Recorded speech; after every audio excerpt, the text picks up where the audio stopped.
Hello friend, ഞാൻ നിങ്ങൾക്ക് ഇന്നൊരു കാര്യം കാണിച്ചു തരാട്ടോ. നമ്മുടെ വീട്ടിലെ ഈ ഗ്യാസ് സിലിണ്ടറിൽ ഇതുപോലൊരു നമ്പർ നിങ്ങൾ കണ്ടിട്ടുണ്ടോ? ഈ നമ്പർ എന്തിട്ടാണെന്ന് നിങ്ങൾക്ക് അറിയാമോ? ഈ രണ്ട് നമ്പേഴ്സ് നോക്കിയിട്ടാണ് നമുക്ക് നമ്മുടെ ഗ്യാസ് സിലിണ്ടർ എക്സ്പയറി ആയോ അല്ലയോ എന്ന് നമുക്ക് മനസ്സിലാക്കാനായിട്ട് സാധിക്കുക. ഈ ആൽഫബറ്റ് ഡി സൂചിപ്പിക്കുന്നത് മന്ത്സ് ആണ്. 23 എന്ന് പറയുന്നത് എക്സ്പയറി ആകുന്ന ഇയർ ആണ്. അതായത് അതിന് വേണ്ടിയിട്ട് മെയിനായിട്ട് 4 ആൽഫബറ്റാണ് യൂസ് ചെയ്യുന്നത്. അതിൽ A B C D. A എന്ന് വെച്ച് കഴിഞ്ഞാൽ ജനുവരി തൊട്ട് മാർച്ച് വരെ. ബി എന്ന് പറയുമ്പോൾ ഏപ്രിൽ തൊട്ട് ജൂൺ വരെ. പിന്നെ അതിൽ സി ജൂലൈ തൊട്ട് സെപ്റ്റംബർ. ആൻഡ് ഡി എന്ന് പറയുമ്പോൾ ഒക്ടോബർ തൊട്ട് ഡിസംബർ വരെ. ഈ കണക്ക് വെച്ച് നോക്കുകയാണെങ്കിൽ എൻ്റെ ഈ സിലിണ്ടർ ഓൾറെഡി എക്സ്പയറി ആയതാണ്. ഇത്തരം സിലിണ്ടർ നമ്മൾ ഉപയോഗിക്കുമ്പോൾ ചിലപ്പോൾ എന്തെങ്കിലും പ്രശ്നങ്ങൾ പൊട്ടിത്തെറിക്കാൻ അതിനൊക്കെ ചാൻസസ് കൂടുതലാണ്. എങ്ങനെ സംഭവിക്കുകയാണെങ്കിൽ നമുക്ക് അവരെ ബ്ലെയിം ചെയ്യാനും പറ്റില്ല. കാരണം ഈ എക്സ്പയർ ഡേറ്റ് ആവുന്നതിന് മുമ്പ് തന്നെ ഈ സിലിണ്ടർ എനിക്ക് അവർ തന്നിട്ടുണ്ട്.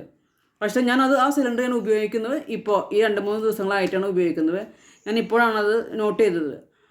പക്ഷേ എന്താ കാരണം എന്ന് വെച്ച് കഴിഞ്ഞാൽ നമ്മളെല്ലാവരുടെയും വീടുകളിൽ 2 സിലിണ്ടർ വീതം ഉണ്ടായിരിക്കുമല്ലോ. ഒരു സിലിണ്ടർ കഴിയുമ്പോൾ നമ്മൾ സ്റ്റോക്കുള്ള സിലിണ്ടർ നമ്മൾ യൂസ് ചെയ്യും. എന്നിട്ടാണ് നമ്മൾ പുതിയ സിലിണ്ടറിന് വേണ്ടിയിട്ട് നമ്മൾ ഓർഡർ ചെയ്യുക. ഡിസംബറിൽ എനിക്ക് ഓർഡർ ചെയ്തിട്ട് വന്ന ഈ സിലിണ്ടറാണ് ഞാൻ ഇപ്പോൾ യൂസ് ചെയ്യുന്നത്. പക്ഷേ നമ്മളെല്ലാവരും ശ്രദ്ധിക്കേണ്ട ഒരു കാര്യം എന്തെന്ന് വെച്ച് കഴിഞ്ഞാൽ അറ്റ്ലീസ്റ്റ് 6 months എങ്കിലും വാലിഡിറ്റി ഉള്ള ഒരു സിലിണ്ടർ ആണോ നമ്മുടെ വീട്ടിൽ അവർ കൊണ്ട് തരുന്നത് എന്ന് നമ്മൾ റീചെക്ക് ചെയ്യേണ്ടത് എല്ലാ വീട്ടമ്മമാരുടെയും ഉത്തരവാദിത്തമാണ്. അല്ലെങ്കിൽ നമ്മൾ ഇതുപോലെ ഗ്യാസ് സിലിണ്ടറൊക്കെ അറിയാണ്ട് പൊട്ടിത്തെറിക്കാനൊക്കെ ചാൻസസ് ഉണ്ട്. എല്ലാവരും പ്ലീസ് നോട്ട് ഇറ്റ്.